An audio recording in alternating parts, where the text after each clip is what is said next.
ये वीडियो देखकर आप जरूर बोलोगे, मुझे सत्संग शिक्षण परीक्षा देनी ही है। जय स्वामीनारायण।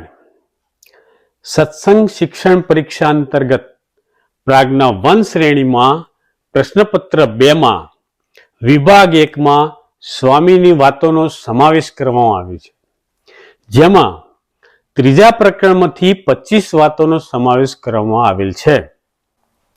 એવી જ રીતે प्राज्ञा 2 श्रेणीમાં પણ પ્રશ્નપત્ર 2 માં વિભાગ 1 માં સ્વામીની વાતોનો સમાવેશ કરવામાં આવે છે। તેમાં પણ ત્રીજા પ્રકરણમાંથી 25 વાતોનો સમાવેશ કરવામાં આવેલ છે, જેમાં પ્રશ્ન 10, પ્રશ્ન 11, પ્રશ્ન 12 અને પ્રશ્ન 13 આમ 4 પ્રકારના પ્રશ્નોમાં વિભાજન કરવામાં આવ્યું છે અને આ વિભાગના 20 ગુણ હોય છે। તો આ સ્વામીની વાતોમાંથી આ 4 પ્રશ્નો કેવી રીતે પૂછવામાં આવે છે તે આપણે જોઈશું। પ્રથમ આપણે સ્વામીની વાતનું શ્રવણ કરીશું, ત્યારબાદ આપણે પ્રશ્નો અને જવાબો જોઈશું। તો આપણે આ વિડિયો શરૂ કરીએ તે પહેલા એક વિનંતી છે, જો આપને આ વિડિયો આધ્યાત્મિક માર્ગમાં તથા સત્સંગ શિક્ષણ પરીક્ષા આપવાની તૈયારીમાં મદદરૂપ થાય તેમ લાગતું હોય તો મારી આ ચેનલ દાસનો દાસ તેને આપના મિત્ર મંડળમાં તથા સત્સંગ મંડળમાં અથવા જરૂરિયાતમંદ વ્યક્તિને શેર કરી, લાઈક કરી, સબસ્ક્રાઇબ કરશો, જેથી નવા વિડીયોનું નોટિફિકેશન આપને મળતું રહે। અને આપનું કોઈ મંતવ્ય હોય તો પણ કોમેન્ટ બોક્સમાં લખી જણાવશો। અને જો કોમેન્ટ ન હોય તો તમે ક્યાંથી આ વિડીયો જોઈ રહ્યા છો તે લખી જય સ્વામિનારાયણ લખશો, મને પણ ઘણો જ આનંદ થશે।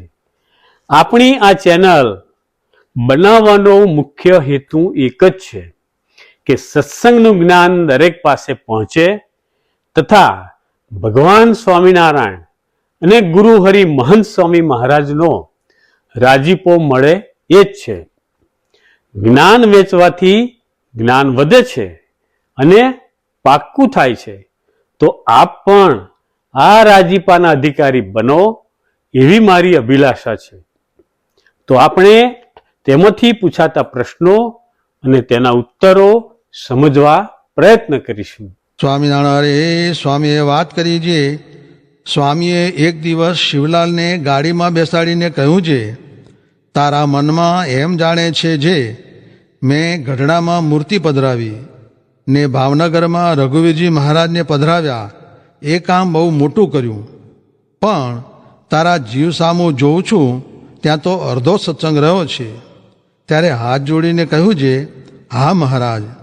પછી સ્વામી બોલ્યા છે, આવા સાધુને મૂકીને જે સુખ ઈચ્છવું તે તો જેમ એક દિવસ ગાયનું વાછરું છૂટીને ગૌશાળાએ ગયું ને જાણે જે દૂધનું સુખ લઉં, પછી તો ત્યાં પોઠિયા ઉતરેલ, તે જ્યાં મોઢું ગાલવા જાય ત્યાં પાટું ખાય, તે પાટું ખાઈ ખાઈને મોઢું તો સૂજી ગયું પણ દૂધનું સુખ આવ્યું નહીં।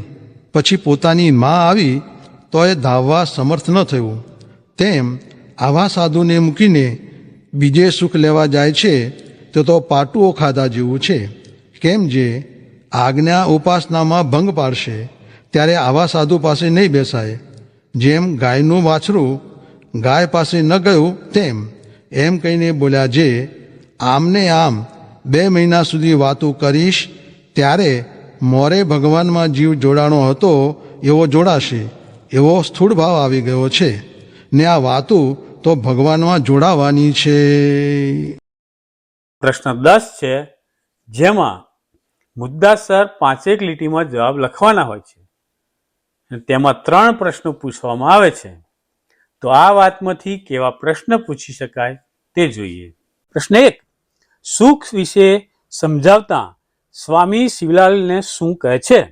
જવાબ, આવા સાધુને મૂકીને જે સુખ ઈચ્છું તે તો જેમ એક દિવસ ગાયનું વાછરું છૂટીને ગૌશાળાએ ગયું ને જાણે જે દૂધનું સુખ લઉં, પછી તો ત્યાં પોઠિયા ઉતરેલ, તે જ્યાં મોઢું ગળવા જાય ત્યાં પાટું ખાય ને પાટું ખાઈને મોઢું સૂજી ગયું, પણ દૂધનું સુખ આવ્યું નહીં.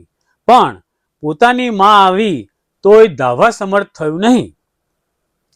તેમ આવા સાધુને મૂકીને બીજે સુખ લેવા જાય છે તે તો પાટુઓ ખાધા જેવું છે. કેમ જે આજ્ઞા ઉપાસનામાં ભંગ પડશે ત્યારે આવા સાધુ પાસે નહીં બેસાય. જેમ ગાયનું વાછરું ગાય પાસે ન ગયું તેમ. પ્રશ્ન 2. સ્વામીએ શિવલાલ શેઠને ગાડીમાં બેસાડીને શું કહ્યું? જવાબ: તારા મનમાં એમ જાણે છે જે મેં ગઢડામાં મૂર્તિ પધરાવી ને ભાવનગરમાં રઘુવીરજી મહારાજને પધરાવ્યા, એ કામ બહુ મોટું કર્યું, પણ તારા જીવ સામું જોઉં છું ત્યાં તો અડધો સત્સંગ રહ્યો છે. હવે 11મા પ્રશ્નમાં કોઈ પણ 2 ઉપર અભ્યાસક્રમની સ્વામીની વાતોનું પ્રમાણ આપી સમજાવવાનું હોય છે, જેમાં 4 પ્રશ્નો પૂછવામાં આવે છે. તો આ વાતમાંથી કેવા પ્રશ્ન પૂછી શકાય તે જોઈએ. પ્રશ્ન 1. હરખા પટેલે પગ ધોઈને આવવાની આજ્ઞાનો ભંગ કર્યો તો સાધુ પાસે બેસવા ન મળ્યું. અથવા માવા ભગતે ગુણાતીતાનંદ સ્વામીને કહ્યું, તેમાં શું જોવું, જાજુ છે અને ખારું છે? જવાબ: એનો પ્રમાણ: આવા સાધુને મૂકીને બીજે સુખ લેવા જાય છે તે તો પાટુઓ ખાધા જેવું છે. કેમ જે આજ્ઞા ઉપાસનામાં ભંગ પડશે ત્યારે આવા સાધુ પાસે નહીં બેસાય. સમજૂતી: મહારાજ અને આવા સાધુની આજ્ઞા પડાય તો જ અક્ષરધામમાં જવાય. આજ્ઞાનો ભંગ થાય તો જતે દિવસે સત્સંગનો પણ ત્યાગ થઈ જાય. માટે આજ્ઞા સારધાર પાડવી. પ્રશ્ન 2. આંબાનું સાચું સુખ કેરીમાંથી આવે, થડ, ડાળ, પાંદડામાંથી નહીં? અથવા ઠાસરાના ગિરધનભાઈ જ્યારે ભગતજી મહારાજમાં જોડાયા ત્યારે જ મહારાજનું સાચું સુખ અનુભવાયું. પ્રમાણ: 1. જેમ ગાયનું વાછરું હોય તે ગાયના શરીરમાં ગમે ત્યાં થબડકા મારે પણ દૂધનું સુખ આવે નહીં. તે તો જ્યારે આંચળને વળગે છે ત્યારે જ દૂધનું સુખ આવે છે. તે તો દ્રષ્ટાંત છે અને એનું સિદ્ધાંત એ છે જે આ બધો સત્સંગ તો મહારાજનું શરીર છે, પણ જે મોટા એકાંતિક સાધુ છે તે દ્વારે તો મહારાજ અખંડ રહ્યા છે. તેને વળગે છે ત્યારે મહારાજનું સુખ આવે છે, જેમ ગાયના આંચળમાંથી દૂધ આવે છે તેમ. પ્રમાણ 2. એક દિવસ ગાયનું વાછરું છૂટીને ગૌશાળાએ ગયું ને જાણે જે દૂધનું સુખ લઉં, પછી તો પોઠિયા ઉતરેલ, તે જ્યાં મોઢું ગાળવા જાય ત્યાં પાટું ખાય ને પાટું ખાઈને મોઢું સૂજી ગયું, પણ દૂધનું સુખ આવ્યું નહીં. પછી પોતાની માં આવી તોય ધાવવા સમર્થ ન થયું. તેમ આવા સાધુને મૂકીને બીજે સુખ લેવા જાય તે છતે દેહે પાટું ખાધા જેવું છે. સમજૂતી: કુસંગે કરીને જો સાચા સંતનો સંગ છૂટી જાય તો જેમ પોઠિયા પાસે દૂધનું સુખ નથી તેમ કુસંગ પાસે પણ ભગવાનનું સુખ આવતું નથી. માટે સાચા સંતનો સંગ રાખવાથી કેરીનું સુખ આવે છે. હવે 12મા પ્રશ્નમાં એક સંપૂર્ણ વાક્યમાં જવાબ લખવાના હોય છે, જેમાં 4 પ્રશ્ન પૂછવામાં આવે છે અને બધા જ ના જવાબ લખવાના હોય છે. તો આ વાતમાંથી કેવા પ્રશ્ન પૂછી શકાય તે જોઈએ. પ્રશ્ન 1. આવા સાધુ પાસે ક્યારે નહીં બેસાય? તો જવાબ: આજ્ઞા ઉપાસનામાં ભંગ પડશે ત્યારે આવા સાધુ પાસે નહીં બેસાય. હવે 13મા પ્રશ્નમાં કોઈ પણ 2 ના દ્રષ્ટાંત અથવા પ્રસંગ વર્ણવી તેનો સિદ્ધાંત લખવાનો છે. તો આ વાતમાંથી કેવા પ્રશ્ન પૂછી શકાય તે જોઈએ. પ્રશ્ન 1. ગાયનું વાછરું છૂટીને ગૌશાળાએ ગયું, અથવા વાછરું પોઠિયો ને દૂધનું સુખ, અથવા પોઠિયાની પાટુઓ ખાધી? જવાબ: દ્રષ્ટાંત: એક દિવસ ગાયનું વાછરું છૂટીને ગૌશાળાએ ગયું ને જાણે જે દૂધનું સુખ લઉં, પછી તો પોઠિયા ઉતરેલ, તે જ્યાં મોઢું ગાળવા જાય ત્યાં પાટું ખાય. તે પાટું ખાઈ ખાઈને મોઢું સૂજી ગયું, પણ દૂધનું સુખ આવ્યું નહીં. પછી પોતાની માં આવી તોય ધાવવા સમર્થ ન થયું. તેમ આવા સાધુને મૂકીને બીજે સુખ લેવા જાય છે તે તો પાટુઓ ખાધા જેવું છે. સિદ્ધાંત: કુસંગે કરીને જો સાચા સંતનો સંગ છૂટી જાય તો જેમ પોઠિયા પાસે દૂધનું સુખ નથી, તેમ કુસંગ પાસે ભગવાનનું સુખ આવતું નથી. માટે સાચા સંતનો સંગ કરવો. હવે આપણે ત્રીજા પ્રકરણની 22મી વાત સાંભળીશું. ત્યારબાદ તેમાંથી પૂછાતા પ્રશ્નો અને જવાબો જોઈશું. સ્વામિનારાયણ. અરે સ્વામીએ વાત કરી છે. સ્વામીએ એક દિવસ શિવલાલને કહ્યું છે, આજ ક્યાં ગયા હતા? પછી હાથ જોડીને કહ્યું છે, આજ તો શહેરમાં ગયો હતો. પછી વળી કહ્યું છે, એક રસોઈ લઈ આવ્યો છું. પછી સ્વામીએ કહ્યું છે, રસોઈ કેવી? ત્યારે શિવલાલે કહ્યું છે, સોનું લઈને બીજે દીધું, તેમાંથી 150 રૂપિયા રહ્યા, તેની રસોઈ. ત્યારે સ્વામી બોલ્યા છે, એ તો ઠીક, પણ સોનું લેવાનો સંકલ્પ થયો, પણ કોઈ દી 100 કરોડ મણ ઢૂંસા લઈને કમાણી કરીએ એવો સંકલ્પ થાય છે? ત્યારે કહ્યું છે, ના મહારાજ. ત્યારે સ્વામી બોલ્યા છે, મોટા સાધુની સમજણમાં તો મહારાજની મૂર્તિ વિના પ્રકૃતિ પુરુષ સુધી ઢૂંસા જ છે, પણ કાંઈ માલ જણાતો નથી. તમે એટલી ઘડી આવા સાધુના દર્શન ને વાતો મૂકીને શી કમાણી કરી? એમ કહીને બુદ્ધિનો ડોર ટાળી નાખ્યો. પ્રશ્ન 10 છે, જેમાં મુદ્દાસર 5 લીટીમાં જવાબ લખવાના હોય છે. તેમાં 3 પ્રશ્નો પૂછવામાં આવે છે. તો આ વાતમાંથી કેવા પ્રશ્ન પૂછી શકાય તે જોઈએ. પ્રશ્ન 1: સ્વામીએ શિવલાલની બુદ્ધિનો ડોર શું કહીને ટાળી નાખ્યો? જવાબ: કોઈ દી 100 મણ ઢૂસા લઈને કમાણી કરીએ એવો સંકલ્પ થાય છે? ત્યારે કહ્યું છે, ના મહારાજ. ત્યારે સ્વામી બોલ્યા છે, મોટા સાધુની સમજણમાં તો મહારાજની મૂર્તિ વિના પ્રકૃતિ પુરુષ સુધી ઢૂસા જ છે, પણ કાંઈ માલ જણાતો નથી. તમે એટલી ઘડી આવા સાધુના દર્શન મૂકીને શી કમાણી કરી? એમ કહીને બુદ્ધિનો ડોર ટાળી નાખ્યો. હવે 11મા પ્રશ્નમાં કોઈ પણ 2 ઉપર અભ્યાસક્રમની સ્વામીની વાતોનું પ્રમાણ આપી સમજાવવાનું હોય છે. જેમાં 4 પ્રશ્નો પૂછવામાં આવે છે. તો આ વાતમાંથી કેવા પ્રશ્ન પૂછી શકાય તે જોઈએ. પ્રશ્ન 1: સંત વિના તો સાચી કોણ કહે સારા સુખની વાત? દયા રહી છે જેના દિલમાં, નથી ઘટમાં ઘાટ. અને જવાબ, એનું પ્રમાણ જોઈએ. સ્વામી બોલ્યા છે, એ તો ઠીક, પણ સોનું લેવાનો સંકલ્પ થયો, પણ કોઈ દી 100 કરોડ મણ ઢૂસા લઈને કમાણી કરીએ એવો સંકલ્પ થાય છે?